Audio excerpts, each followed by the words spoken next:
Tantor Audio, a division of Recorded Books, presents A Love for All Time by Laura Landon, narrated by Susan Duerden. Chapter 1. London, England, Spring 1864. Quinten Beckham, Earl of Rosemont, decorated war hero and colonel in Her Majesty's army, sat in a shadowed corner of the Ale and Pig and ordered another round of drinks for himself and his fellow officers, his most trusted friends. "I'm sorry to hear about your brother and his wife, Colonel," Captain Theo Dunworthy said, after the barmaids set down their tankards of ale and walked away. "Yes," Major Jackson Washburn added. "Their deaths were so tragic and unexpected. What are you going to do now?" Quinn raked his fingers through his hair, then shook his head. "I don't know. The last thing I expected was to be saddled with a title and the responsibility of raising their two small children." "What about the work we do for Her Majesty?" Theo whispered softly. Quinn shook his head. "I can't imagine doing anything else. It's all I've ever wanted to do. It's all that makes my life worthwhile." Theo leaned closer. "I know what you mean. I can't think of doing anything else either. I'm not sure I could." The three friends looked at each other with sober expressions. Quinn had been a spy for Her Majesty since the day he'd entered the army. There wasn't anything he could imagine doing that would give him more satisfaction than taking perilous risks to ensure England remains safe and secure. "I'm facing one more problem," Quinn said, lifting his tankard and taking a hefty swallow. He had his friend's full attention. "I'm not sure how stable my brother left the estate. I checked the ledgers before I came to London, and it doesn't look good. I won't know until I meet with my solicitor in the morning. If things are bad, I may have to sell some of my properties. Either way, I'll probably have to take enough time away from government service to get things straightened out." "Is there anything we can do to help you?" Theo asked, and Quinn's heart swelled in his chest. God had blessed him with two of the best friends a man could ask for. "I won't know until I meet with my solicitor." "What about the mission Waterford already briefed us on?" Jack asked, after taking a swallow of his ale. "I promised I'd go, and I intend to keep my word. Besides, Waterford said it probably wouldn't take place for several weeks yet. That should give me time to settle my affairs and get my nieces taken care of." "Is there anyone else who can look after the children?" Theo asked. Quinn shook his head. "There was just my brother Robert and me." "I don't envy you, Colonel," Jack said before finishing the ale in his tankard. "You could always marry a rich wife," Theo quipped. The three friends laughed. "That's the last solution I'd entertain. Marriage is something none of us can consider in our line of work." "That's surely true," Theo said. "But you have an advantage now. You're a decorated war hero and titled. Finding a rich wife would solve any money problems you have, and marrying would also solve finding someone to take care of your nieces. Getting married would also create more problems than it would ever solve, as well you know," Quinn said, turning his gaze to Jack. "Yes," Jack answered. "I know that all too well. Getting married is at the top of the list of the most stupid things I was ever foolish enough to do." Although Quinn and Theo didn't know the details of what had happened to Jack's wife, they knew enough to realize his marriage had a tragic ending, and whatever had happened, Jack still hadn't got over it. Quinn finished the ale and set his tankard down on the table with a heavy thud. "Well, drinking more tonight won't solve any problems either. Nor will it let me wake with a clear head tomorrow morning." "No," Theo and Jack chorused as they slid back their chairs and rose. They left the inn and walked down the street together. Three companions whose friendship was forged in the most perilous of time and was still solidly in place. There wasn't a more perilous time than the weeks and months during a war. The three friends had risked their lives more than once while fighting in Crimea, and each of them had come desperately close to dying. Quinn remembered the time when he'd been captured behind enemy lines. He'd been wounded so severely while trying to escape, he thought he wouldn't survive. But he was alive today because of his friends. Theo and Jack refused to let him die. They came after him and helped him escape, and when he suffered a raging fever from his wounds, They sat at his bedside and demanded he stay alive. He was here today because of them. Nothing bonds a friendship closer. Quinn left them when he reached the Rosemont townhouse. He may as well make use of it while he still owned it. If things were as bad as he feared, the family townhouse would be the first property to be sold. Quinn stumbled through the front door and up the stairs. He knew he would regret drinking as much as he had when he woke in the morning with a head that throbbed and he couldn't think straight. But the triple threat he faced had brought him low tonight. Children, money, and marriage. Of the three, there was only one he truly wished to solve. Money. For tonight, he'd have to accept the fact that he was saddled with the first, woefully hopeless of finding the second, and determined to avoid even the merest hint of the third. The next morning, plagued with the thundering headache he'd thoroughly expected to waken with, Quinten sat in Solicitor Ira Young's musty office and stared at the shiny spot on the top of the elderly man's balding head. Young's thinning brown hair was turning grey and showed about as much life as the aging solicitor himself. Quinn's chest grew tighter and tighter, pulsing in rhythm with his clenched jaw as he listened to the man. "I'm truly sorry," the solicitor expressed with a genuine portrayal of true sorrow. "I wish I had better news for you, my lord. But—" Quinn couldn't stand to be looked at with such a woeful expression of pity and rose to his feet. He walked on unsteady legs to the only window in the room and braced his hands on either side of the weathered window frame. He didn't give a damn for himself. He'd always be able to take care of himself. But he had the children to think of now. What would happen to them? "Please explain in detail everything I need to know. It's important that I'm aware of exactly where I stand." "Very well, my lord. But I'm afraid you will find it most distressing." Quinn looked over his shoulder. "I survived a war, sir. I'm used to finding events distressing." "Of course, my lord." Quinn focused on the scene beyond the solicitor's window. A steady downpour of rain splattered against the glass panes, making it difficult to clearly see the figures rushing for shelter. "As you know, my lord, your brother, the former Earl of Rosemont, was not the best manager of what little your father passed down to him. His fondness for the gaming tables often emptied his pockets long before the estate's income had even been collected." "Yes, Mr. Young. I'm aware of my late brother's shortcomings." "Of course, my lord," the solicitor said as an apology. "But you see, everything that was left to him when your father died had been heavily borrowed against. Everything, of course, except the Rosemont estate, which is entailed." "In other words, I will have to sell everything not entailed in order to cover the debts." Ira Young cleared his throat. "Yes, except—" The solicitor cleared his throat a second time. "I'm afraid even if you were to sell all your properties not entailed, you would still be fearfully short of the amount you need to cover your debts." "Bloody hell," Quinn muttered. He slammed one fist against the window frame, then turned to face the solicitor. The glass of brandy the man had poured Quinn when he'd first arrived drew Quinn back to the solicitor's desk. He drank the remainder of the liquor with an ungentlemanly gulp, then held the glass out when Ira Young extended the crystal decanter and offered him more. "What options are left me?" "I want you to know that I will help you as much as I can, but there's not much I can do. I warned your brother that he was perilously close to losing everything. I'm afraid he was of the opinion that in time his luck would change, and he'd be able to satisfy all his debtors. But of course his luck didn't change. No.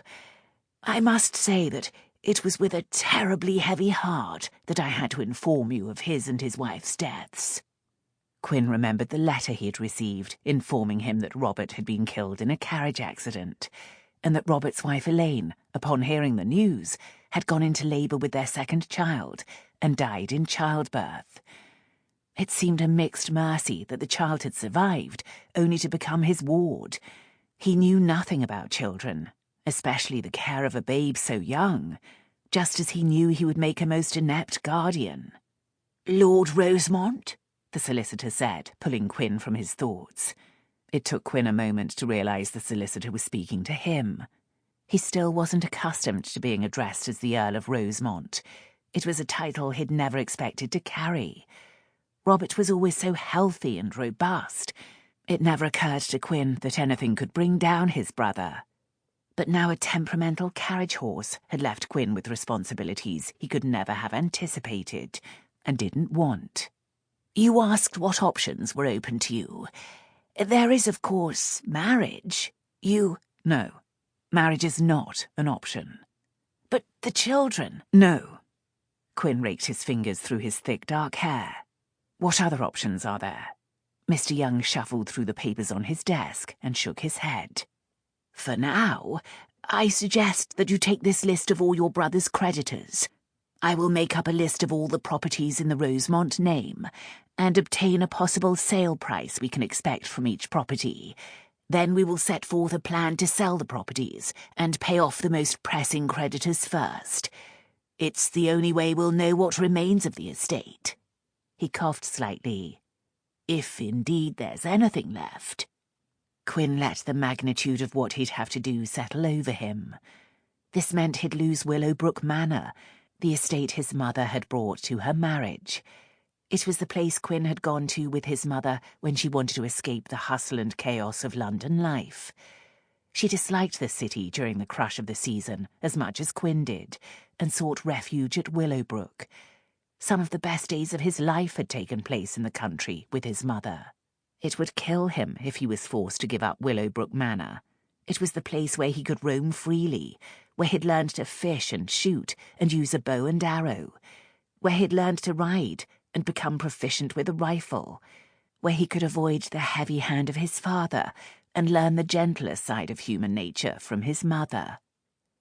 Quinn raked his fingers through his hair and came to grips with everything he would lose. A heavy weight settled against his chest. For the first time in his life, he disliked his brother. Oh, he'd been angry with him more times than he could count, but he'd never disliked him. Now, his anger was more heated than ever before, almost to the point of hatred. "Are there any other questions, my lord?"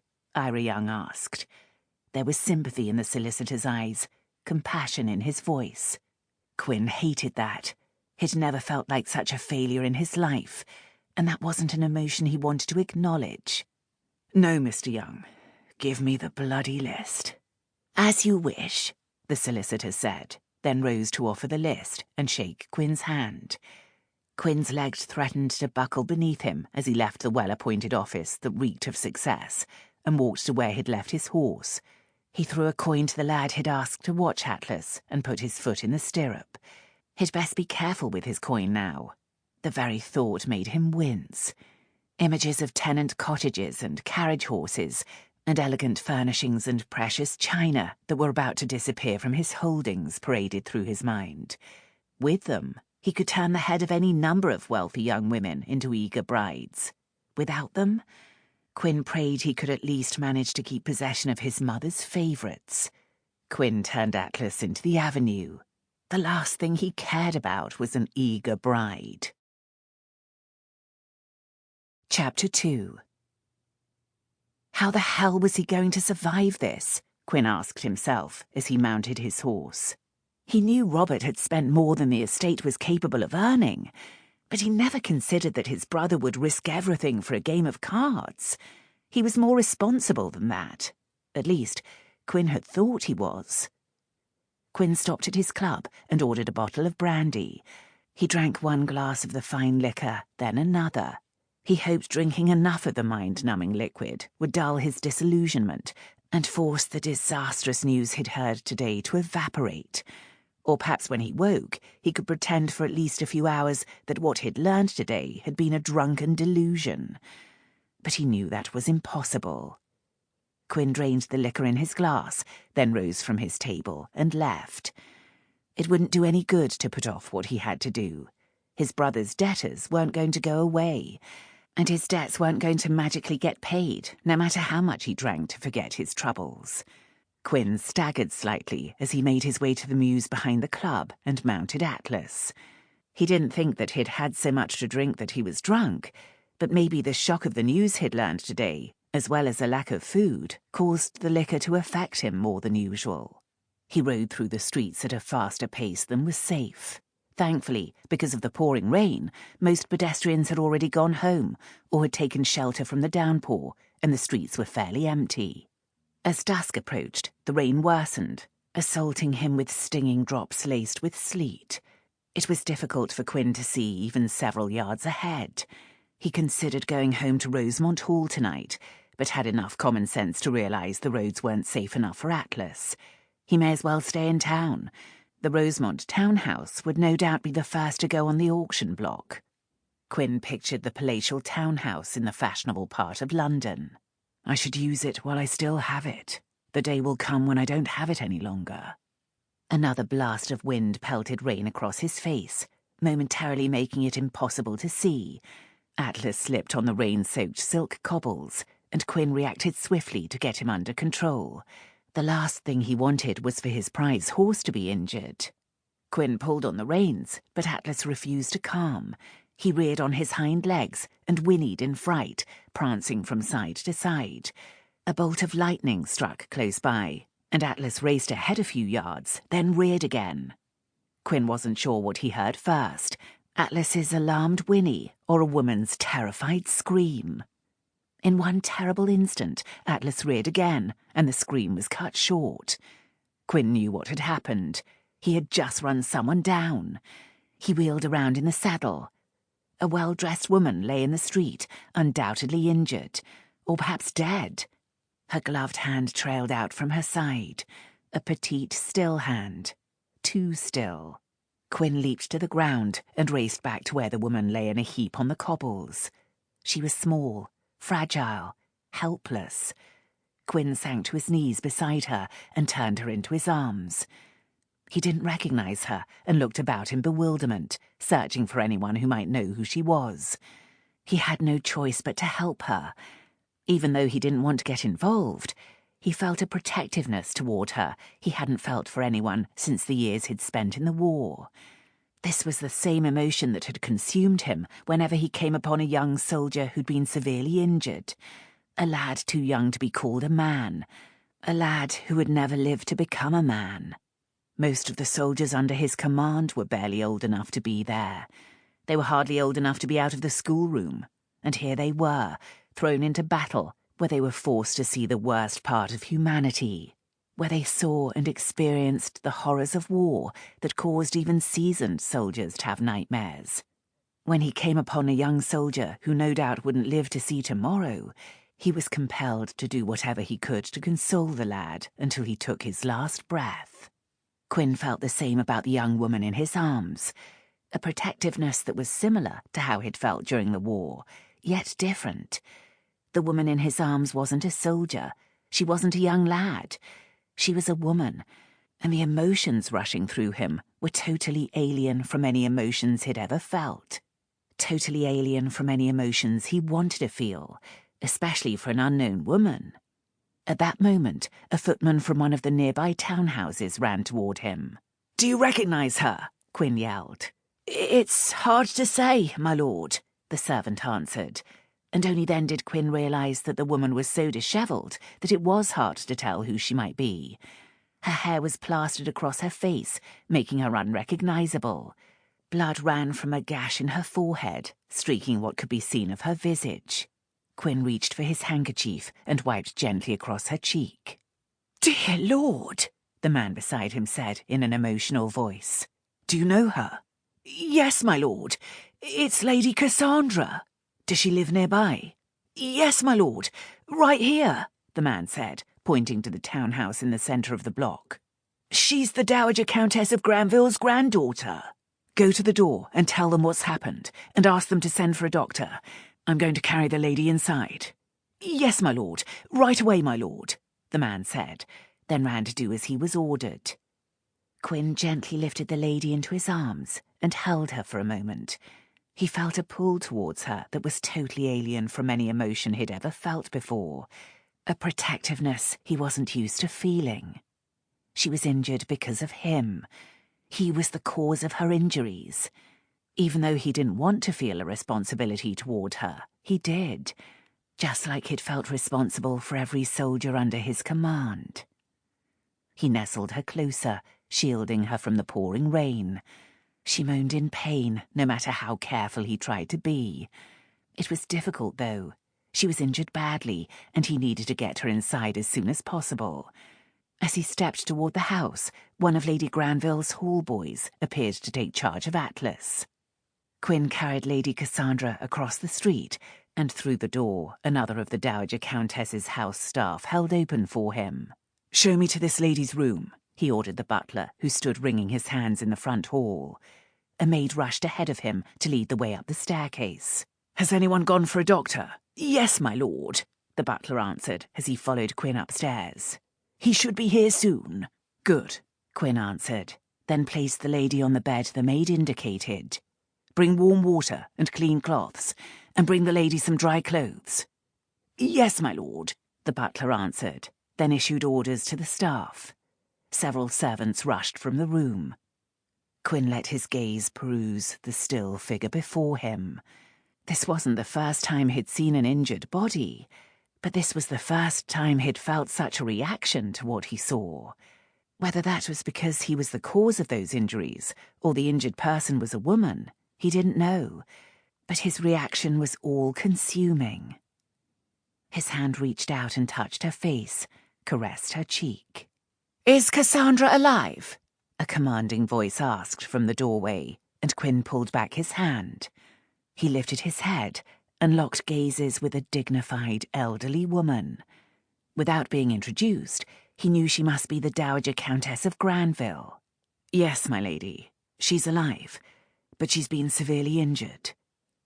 The Dowager Countess crossed the room with the same regal aplomb that Quinn was accustomed to seeing from his commanding officers. He was impressed with her refusal to exhibit any hint of alarm, even though concern was evident in her gaze. "I'm afraid the fault is mine, my lady. I struck her with my horse." "And you are?"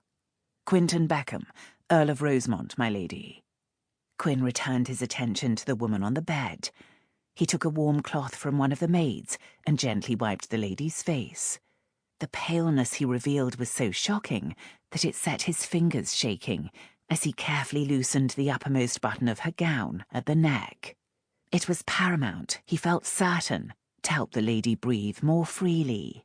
He was compelled to loosen the lady's gown further as well, but would not do so under the forbidding gaze of the Dowager Countess.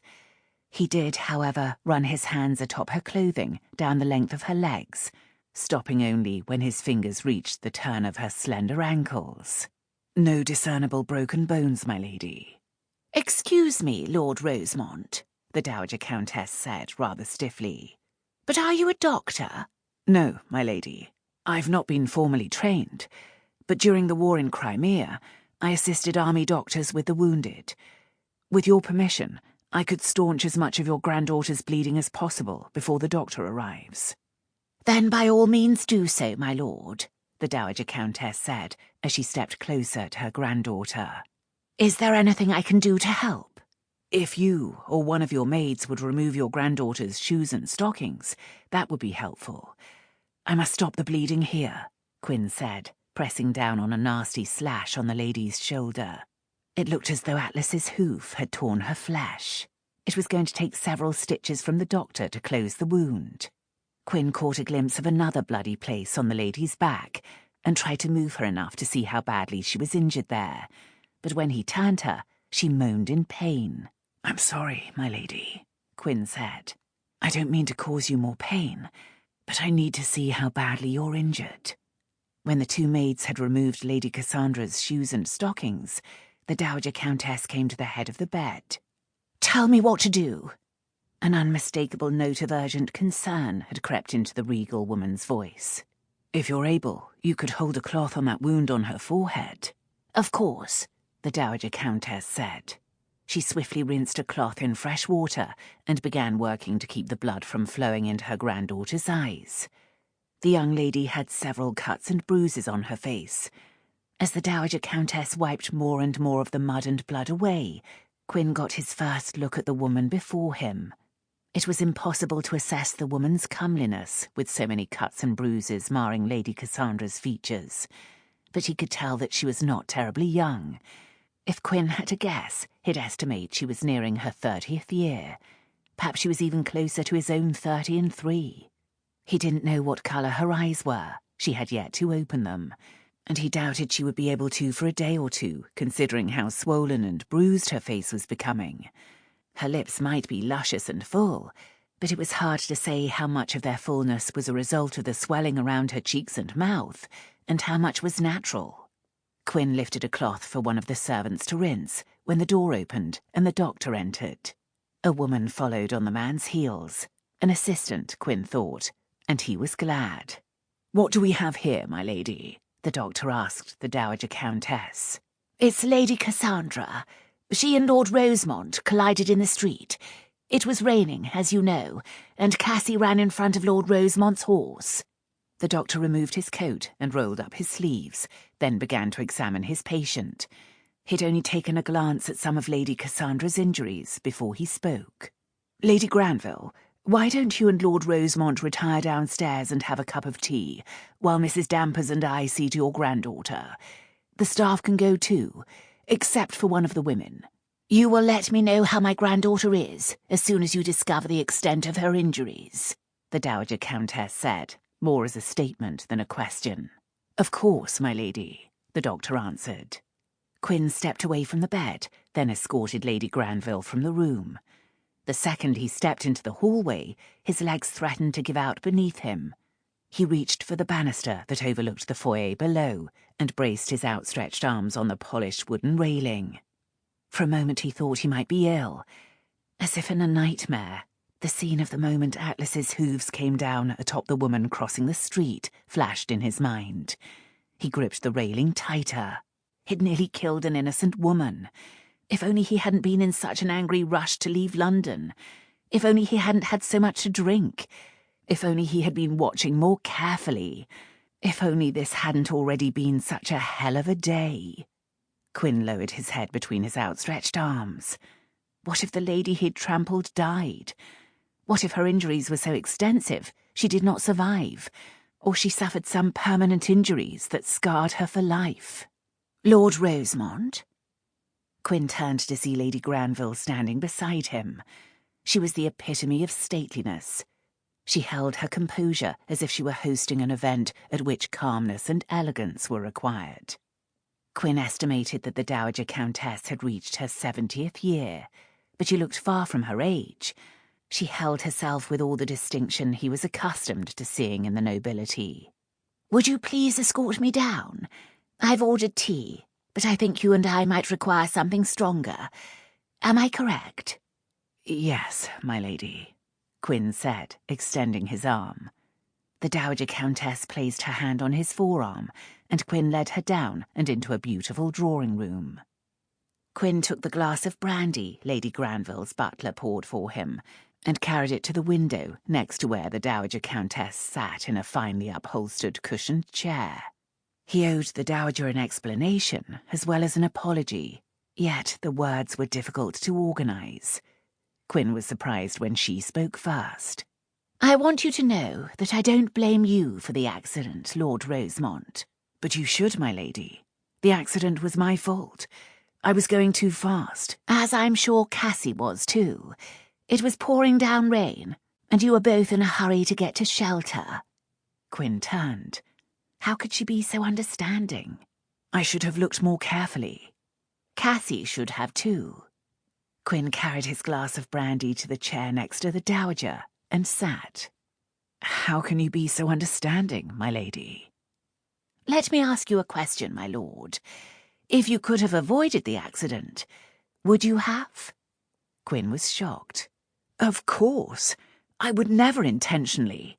Lady Granville held up her hand to stop him from finishing. She lifted the crystal decanter the butler had left on a tray on the table next to the Dowager's chair and handed it to Quinn. He filled his empty glass, then added a generous amount to Lady Granville's glass. "Let me tell you a story. When I was a young girl, no more than 13 or 14, I did something quite similar to what happened to you today. Only it involved my sister. Lady Granville stopped to take a sip of her brandy. Sample complete. Ready to continue?